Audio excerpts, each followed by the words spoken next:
গোপালগঞ্জের টুঙ্গিপাড়ায় বিএনপির কেন্দ্র ঘোষিত কর্মসূচি সফল করতে টুঙ্গিপাড়া উপজেলা বিএনপির প্রস্তুতি সভা অনুষ্ঠিত হয়েছে। 22 ফেব্রুয়ারি শনিবার সন্ধ্যা 6টায় টুঙ্গিপাড়া পৌর মাল্টিপারপাস সুপারমার্কেটে এই সভা অনুষ্ঠিত হয়।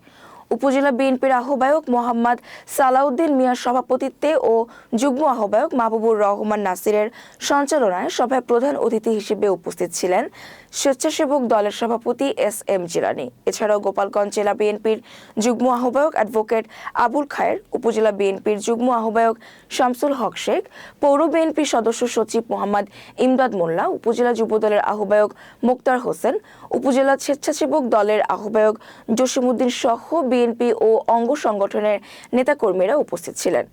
সভায় নেতারা জেলা সম্মেলন সফল করতে দিক নির্দেশনামূলক বক্তব্য প্রদান করেন।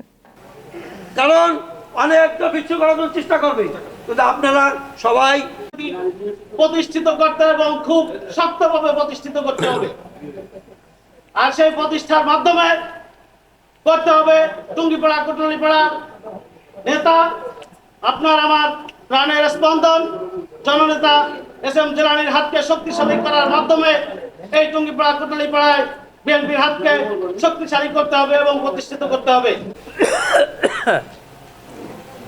যার অনুপ্রেরণায় আমরা এখানে এতক্ষণ বসে আছি, যার কথা শোনার জন্য অধীর আগ্রহে আছি, তিনি আমাদের মাঝে এখন আপনাদের সম্মুখে আগামী 24 তারিখের মিটিং সফল করার জন্য যে দিক নির্দেশনা যেভাবে করবেন, উনি যে কথাগুলো বলবেন সেই কথাগুলো ধৈর্য সহকারে শুনবেন।